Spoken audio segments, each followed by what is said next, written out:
Alrighty guys, as the King gets another Dragon Ball Legends tier list video. Well, this is actually the first tier list video that I've ever made on the channel. This is the first time I've ever made a tier list, like pretty much in general. I've done some tier lists alongside the works of ZVG, Swift, Sherwood, all that good stuff on 5-9 Gaming. Shout out to them, right? I am a core member of them for the Legends development team, or well, not the development team, but of the Legends department at least, right? So today we're going to be ranking the anniversary units. I'm not the best at tier lists, I'm not gonna lie. I do heavily go off because for me, I'm pretty much a positive guy. I would say so myself, that I am pretty much a positive guy. I look at the anniversary units, I'm like, dude, these guys are all sick, right?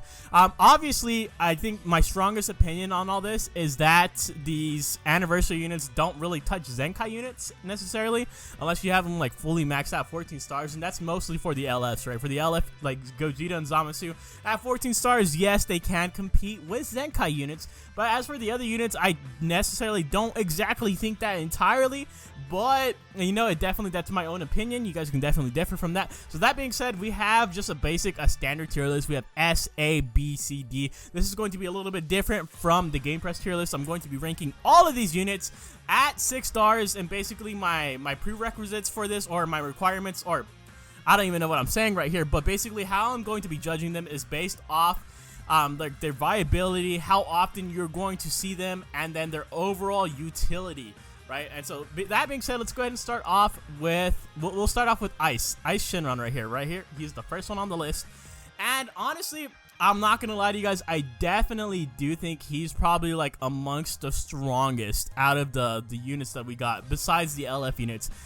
So I'm gonna go ahead and just throw Ice at A tier, in A tier. I think that's comfortable. That's a good spot for him. I use Ice a lot. I actually have him at 6 stars. The fact that he's able to take away Vanish, GT is an up-and-coming tag. He has a good green card, right? He has similar to the Gogeta blue green card. He fits on Shadow Dragon, he fits on GT. But that's the thing, is that he's kind of pigeonholed into GT, right? He really doesn't have many other tags. Okay. That being said, let's go ahead and move on to next in Gogeta. I think Gogeta, I think he's easy S tier, bro. Like, I'm not even gonna lie to you guys. Like, this is where it might be a little bit biased, where you guys think that this is biased. This is a biased tier list, bro. Like, how are you gonna put an LF unit in an S tier? Like, he gets absolutely slaughtered. At 6 stars, bro. I've even seen impressive stuff from 3 stars Gogetas. And he has some really, really incredible defensive capabilities. The only thing that I would say is really odd about his unique abilities is the fact that he does get a little bit of buffs for killing revival units, and that's the only issue I have with him. It's a little bit gimmicky, right? So when he kills a revival unit, I think he does get Dragon Balls and some other buff. I forget which one it is, but we only have 2 revival units in the game, so it's a little bit worrisome, and it's pretty scary, right? Because that just tells me that we are probably going to be getting a lot more revival units in the future. But he has really, really good defenses. He basically eats the first combo of whatever he takes, right? Is on top of the fact that he has type neutrality. Like, I was watching Goresh's video, and he just ate like a hit blue card like it was nothing. Like, he just ate it for breakfast. Like, he did not care that he had type advantage, and that's obviously because of one of his passive abilities, where he kind of ignores like type disadvantage when he's getting attacked, right? And then he nullifies type advantage on his main ability, so for when he attacks, he can go ahead and go out on the all offensive right there, right? And then I think it's easy to say that Zamasu is definitely an S tier as well, especially at 6 stars. He was the long-awaited God Key unit, the red God Key unit, and I definitely do think, like, he lived up to the hype, bro. Like, I think at the beginning of this, I definitely would have put him in front of Gogeta, in fact. But as of right now, I do think Gogeta is a little bit more impressive. That might just be me, but I do definitely think I'm going to go ahead and, like, let Zamasu take the spotlight right here, just because of the fact that I do think Zamasu on God Key is just absolutely insane. Actually, dude, I don't know. I'm actually kind of torn about this. I feel like they're super equal to each other. Like, and I feel like that's pretty rare, right? I definitely do think they're really, really equal to each other. Zamasu, I'm gonna go ahead and just give it to Gogeta just because he looks cooler. I know that sounds awful. You guys are probably already thinking this is an awful tier list already. But listen, GT is just so damn good right now, bro. It's so good. Like, Gogeta, and then especially this Gogeta can fit on Saiyans as well. Like, have you seen this man ran with Angel Vegeta? And, like, I don't know if you saw Goresh's showcase, but he definitely showed him off with this Gogeta, the Super Saiyan 3, and Angel Vegeta. And it just looks so cancerous, bro. It just looks so damn hard to go against, and I definitely do think that Super Saiyan 3 being absolutely meta, and being able to Zenkai buff this guy just in general, right, is absolutely huge. I can definitely see this guy making a heavy argument for Saiyans, because he also buffs Saiyans at 6 stars. Do not forget that. And now I'm going to go ahead and let Zamasu go ahead and ride the coattails right here. He's going to be right next to Gogeta, because of the fact that he is on God Key. He is on Future. He's on Powerful Opponent. I can definitely see them buffing up Powerful Opponent in the near future, right, because it's still an up-and-coming tag. I definitely do think, I feel like Zamasu fits the red unit property very, very well, especially on God Key alongside Vados. Like, he heals so much. Like, yes, you guys can argue with me in the comments, like, he has paper defenses and stuff like that, but the fact still stands is that dude, like, he heals so much. If you let this man live, like, if you don't practically one-shot him, then you are going to deal with a lot of healing, right? Especially because Vados is going to be able to heal. She heals on the main ability, she heals on swap out, and he heals with his own cards as well as on his own main ability. You see a lot of God Key units healing, which is very, very annoying, in fact. So for the next unit, I think this is easy as well. I'm going to go ahead and put Nova Shin on an A tier as well. The reason why, I honestly was heavily considering like putting these guys in S tier, but I definitely do think the S tier units are far better than the A tier, or well, than these guys right here, right? I'm going to go ahead and give them a leg up on that just because the LF units, they are well built. I feel like these units are underrated. There's a lot of units on this list that are actually underrated heavily as well. So I'm going to put Nova Shinron on here as well because he infinitely on GT, bro. I think it's safe to say that he replaces Super Saiyan 4 LF Goku. Easy money. There's a night and day difference between how good they are, right? I think it's very, very safe to say that this guy is just amazing, especially his main ability. It might be a little bit of a double-edged sword. You definitely want to go ahead and get that off on the purple unit, especially when you have priority, because you're going to increase card draw speed, you're going to lock him in and stuff like that. But the fact that he locks himself in is a little bit scary. I kind of do not like that. I feel like that was their way, the Legends development team, of kind of just nerfing him in a way, right? Because they didn't want you to go ahead and lock a unit and then go ahead and just swap out into another unit so you can go ahead and just absolutely stomp them like my boy Yamchad. Yamchad actually does a DX one, right? And so I definitely do feel like he's still valuable. That ability, lock-in, is just still insanely stupid to this day. But also the fact that his green card is amazing. Both of these guys' green cards are amazing, the Ice Shinron and the Nova Shinron. But the Nova Shinrons, I feel like, is a little bit better because he can nullify blue cards, he can nullify blast cards, all that good stuff, right? And he can actually gain priority off of it if you do come in contact with the strike card, a tackle, a tap attack, all that good stuff, right? It's kind of like Bergamo's or Buhan's, shout out to ZVG's, basically their green card and stuff as well. So now we got Vegito Blue. So a lot of you guys may have saw my Vegito Blue video where I kind of was just like, this guy does not live up to the hype.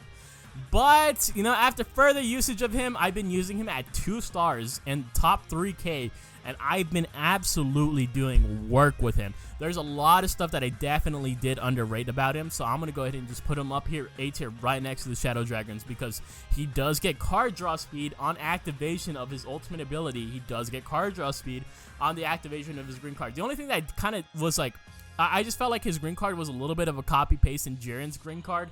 And I kind of just did not like that. I did not like the fact that I feel like they could have went all out for him and stuff like that, right? I feel like his card draw speed should have just been part of his overall kit. Like, he should have just came into the battle with it. But maybe that would have been a bit too broken. But overall, I definitely did underrate him, so I apologize for doing that. At 2 stars, I'm very impressed with him and stuff like that. So I'm going to go ahead and put him at A tier right here. I don't know if I would necessarily put him as better than the Shadow Dragons right here, right? Because there's an argument that can be made, is that Vegito Blue is still not going to be ran over UI Goku, right? I don't know if he's an actual replacement for UI Goku on God Key, but definitely on Future, he definitely replaces the old Vegito Blue that came out, not Vegito Blue, the Vegeta Blue that came out last anniversary. But that being said, I feel like his place, like his rightfully place, is going to be on God Key instead of Future. I feel like he pairs well, extremely well, with Vados, right? Because when you put him on Future, I feel like it's definitely very, very much so lackluster.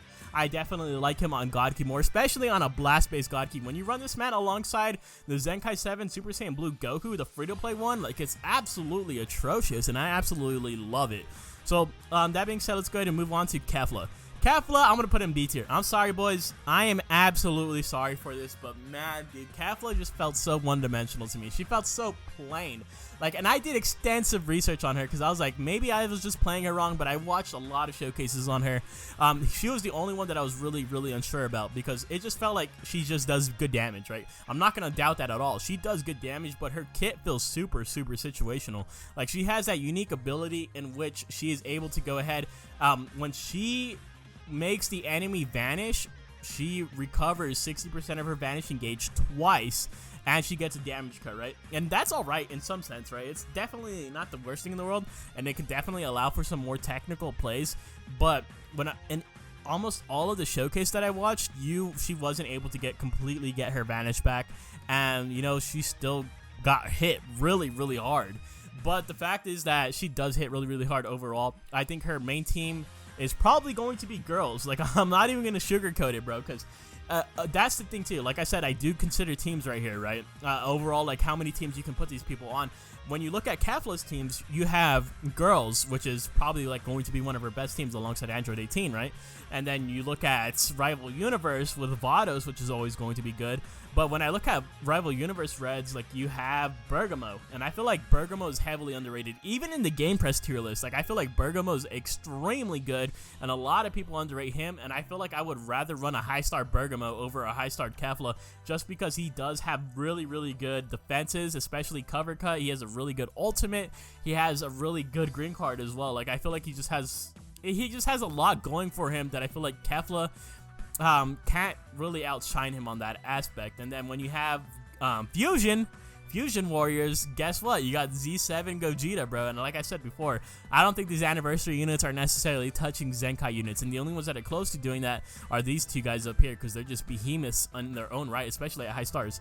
So now we got the EX units, and now listen, this is probably like where you guys are going to click off the video, but it's like, this is where you guys got to go ahead and let me, like, these are anniversary units, like, no ifs, ands, or buts about it. These guys came out on the anniversary banners and stuff like that. So this is how we're going to rank them. So we have Gotenks right here. I'm going to go ahead and put this man in B tier. Like, it's just straight up. I actually use this Gotenks. I have a showcase of him up right now, and I put him on hybrids and stuff like that. I think the biggest hindrance for him is he has an awful Z ability. I don't like his Z ability at all. Like, they could have easily just gave him 3 tags. He buffs green and yellow, but they could have just slid on hybrids. They could have slid on their Fusion Warriors, right? Like, that would have been perfect. Like, you could have ran these 3 together. Kefla, Gotenks, Vegito, Blue. That would have been an anniversary team right there. And so the fact that he doesn't have that, it kind of is really discouraging. But his damage is actually really good, which is very surprising. So I'm kind of torn about him. For this Rose, I actually don't have him, so I had to go ahead and resort to watching another video. Actually, I was going over his kit right here in DBZ space and stuff like that, right? But it's just that I feel like he's decent, and he does buff God Key, which is good, right? He buffs God Key, base strike, and blast defense at 6 stars. But it's just the fact of the matter is that we have like a really, really good yellow unit on God Key, right? Like, we have a couple actually. We have Gogeta Blue. We have what's it called? We have the Zenkai God Vegeta, and we have Champa. So I'm going to go ahead and have to put this man in B tier, but I definitely do think I would put him over Gotenks, so we'll go ahead and do that. And baby, oh my god, I'm so sorry, guys. I am so sorry. I don't even think this guy has a bench spot on GT, dude. I feel like GT is so stacked that you almost have to, like, you have to fight for a spot on GT these days, and I don't think Baby makes it, because you have Ice Shinron, you have Nova Shinron, you have Gogeta, you have the and then you have 3 Zenkais. 3 Zenkais to choose from. You have the Zenkai 17, Zenkai Super Saiyan 4, Goku, and Vegeta. So I feel like this guy doesn't even make it. I'm so sorry, baby. I didn't really even like his kit at all. And then for the last unit, the last Zenkai unit, we have Super 17. I'm going to go ahead and put him in B tier because of the fact that I'm going to actually put this man in front of all these EXs too. I feel like this guy is extremely underrated because I feel like this guy's the best purple on androids right now. And if you actually look at his kit, once he hits 6 stars, he actually buffs androids. He fits right there alongside the likes of Android 18, of Zenkai Blue 21. You can run him on that team. And so that's what makes him a lot more viable to me. He also draws a blast card upon entry, increasing his combo potential even more. So this is basically my list right here. You guys could definitely argue that I was honestly debating doing it like this and just putting all these guys and moving them all up a tier, just maybe keeping the EXs down here actually, but moving these guys all up here. And this could definitely be made an argument for this, but for the purpose of the video, we'll just keep them down here like this, right? I think this is fair as well. I don't think, because honestly, I do think these anniversary units are really good. So this is basically my list right here. Gogeta is going to be my number 1. I definitely do think Kefla is the weakest out of the Sparkings at least, and then you have the EX units right here as well. So definitely let me know in the comments down below what you guys think of my tier list right here. Like I said, definitely go easy on me, right? This is the first time making a tier list on my own, and I was honestly kind of debating of just doing this as a group effort in terms because I did not want to get judged on YouTube, but I'm all for the judgment. Go ahead and judge me in the comments down below. Let me know if you guys think I wrongfully placed these guys.